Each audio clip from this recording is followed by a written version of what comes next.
भाजपचे महाराष्ट्रात खूप बडे नेते आहेत, सगळे नेते काम करतात, परंतु उद्धव ठाकरे असतील किंवा संजय राऊत असतील यांनी देवेंद्र फडणवीसांनाच नक्की का टार्गेट केलं जातं या दोघांना? मग आपण बोलताना म्हणला तोफा वगैरे काय नाही, हे नुसत्या तोंडाच्या वाफा आहेत यांच्या, ह्याच्या पलीकडे काही नाहीये आणि आम्ही याला बिलकुल घाबरत नाही. तू राहशील किंवा मी राहील का, तुझ्या घरचा महाराष्ट्र आहे का, तुला कोणी लिहून दिलाय का? ही कुठली भाषा आहे? उद्धव ठाकरेंचं कर्तृत्व काय आहे, त्यांनी आजपर्यंत केलंय काय? एखादं आंदोलन केलंय कधी, एखादी केस आहे काय, कर्तृत्व काय त्याच्यामुळे ह्या तोंडाच्या वाफा आहेत. पूर्वी जी सकाळी भुकण्याची जबाबदारी उद्धव ठाकरेंनी संजय राऊतांकडे दिली ती आता त्यांनी स्वतःकडे घेतलेली आहे आणि रोज तेच करायला लागलेले आहेत. पण महाराष्ट्रातील जनता ही सुज्ञ आहे, प्रगल्भ आहे. अशा प्रकारच्या यांच्या भाषेला महाराष्ट्रातील जनता उत्तर देईल. आणि राहिला प्रश्न काढायचा, ते इलेक्शन 2-3 महिन्यावर आहे. महाराष्ट्रातील जनता यांना काढल्याशिवाय राहणार काढून टाका. नक्की संजय राऊतांचं असंही म्हणणं होतं त्याच्यावर की महाराष्ट्राच्या जनतेने लोकसभेत दाखवून दिलेलं आहे, त्यामुळे तुम्ही आम्हाला आव्हान देण्याची भाषा करू नका. नाही, लोकसभेला जे काही झालं ते आता लोकांच्या लक्षात आलेलं आहे. पहिली गोष्ट, मराठा आरक्षणासारख्या संवेदनशील आणि महत्वाच्या विषयावर ह्यांनी दुटप्पी भूमिका घेतली, मराठा समाजाची आणि ओबीसी समाजाची दिशाभूल केली. दुसरी गोष्ट, संविधान आणि इतर बाबींच्या बाबतीत खोटा नॅरेटिव्ह पसरवून समाजाची दिशाभूल करण्यात आली. पण आता लोकांच्या लक्षात आलेलं आहे. आता तुम्ही पहा, देवेंद्रजींनी यांना ओपन चॅलेंज दिलेलं आहे की मराठा आरक्षण विषयात स्वतःची भूमिका जाहीर करा. शरद पवारांनी त्यांची भूमिका जाहीर केली का? उद्धव ठाकरेंच्या घराबाहेर काल आंदोलन झालं, त्यांनी त्यांची भूमिका जाहीर केली का? काँग्रेसची भूमिका जाहीर आहे का? तर हे लोकांच्या लक्षात आलेलं आहे. हे आता मराठा समाजाच्याही लक्षात आलंय, ओबीसीच्याही लक्षात आलंय.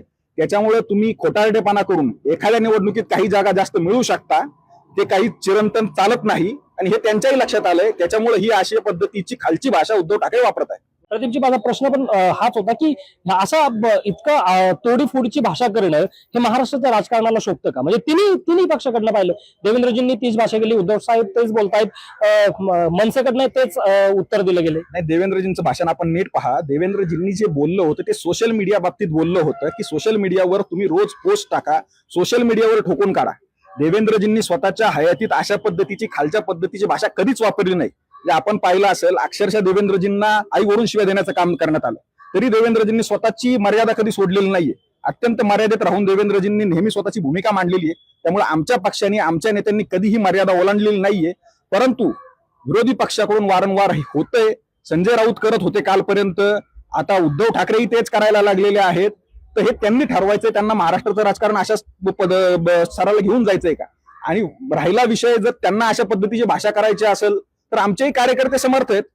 अशा पद्धतीने ते काही वागणार असतील, बोलणार असतील तर आमचे कार्यकर्ते त्यांच्याही पुढचे, त्यांच्याही पेक्षा चांगलं उत्तर आमचे कार्यकर्ते देऊ शकतात आणि ते देतील आगामी काळात. नक्की ठाकरे आणि त्यांचे कार्यकर्त्यांचं असंच एक मत आहे की भारतीय जनता पार्टीने विशेष करून देवेंद्र फडणवीसांनी आमची शिवसेना फोडण्यासाठी हातभार लावलाय. तो राग आहे त्यांच्या मनात. खरंच चुकलंय का भारतीय जनता पार्टीचं, कार्यकर्त्यांचं आणि फडणवीसांचं? नाही, शिवसेना जी फुटली ती उद्धव ठाकरे यांच्या नाकर्तेपणामुळे फुटलेली आहे. त्यांनी बाळासाहेब ठाकरे यांचा जो विचाराचा वारसा होता तो विकून खाल्ला. शरद पवारांच्या पायाशी त्यांनी बाळासाहेबांचे विचार नेऊन ठेवले, सोनिया गांधीच्या समोर त्यांनी बाळासाहेबांचे विचार नेऊन ठेवले. त्याच्यामुळे शिवसेना फुटलेली आहे. त्याच्यात भारतीय जनता पार्टीचा काही संबंध नाही. दुसरी गोष्ट, काल त्यांनी जी भाषा मांडली, हे बघा, हाती चले बाजार कुत्ते भोके हजार अशी पद्धत आहे यांची. भुकण्याची, रोज सकाळी भुकण्याची महाराष्ट्रात जी संजय राऊतांची जबाबदारी होती ती आता बहुतेक उद्धव ठाकरेंनी स्वतः स्वीकारलेली दिसतीये. पण आम्ही यांना घाबरत नाही. आमच्या नेत्यांनी जसं सांगितलंय, हम किसी को छेडते नहीं, अगर किसी ने हमको छेडा तो हम छोडते नहीं. ह्या अशा भुकण्याला भारतीय जनता पार्टीचे नेते तर सोडा, कार्यकर्तेही जुमानीत नाहीत. त्यामुळे त्यांना जशाच तसं उत्तर द्यायला आम्ही समर्थ आहे. आणि दुसरी गोष्ट, देवेंद्रजींवर अशा पद्धतीचे आग पाखड करण्याचं कारण हे आहे, देवेंद्रजी हे स्वकर्तृत्वाने मोठे झालेले नेते आहेत. उद्धव ठाकरे सारखं बापाच्या पुण्याईवर राजकारण करणारे, तीही बापाची सगळी विचारधारा विकून खाणारे नेते नाही आहेत ते. त्याच्यामुळे उद्धव ठाकरेंनी जमत असेल तर भाषा जपून वापरावी, नाहीतर आम्हालाही जशाच तशी भाषा वापरता येईल.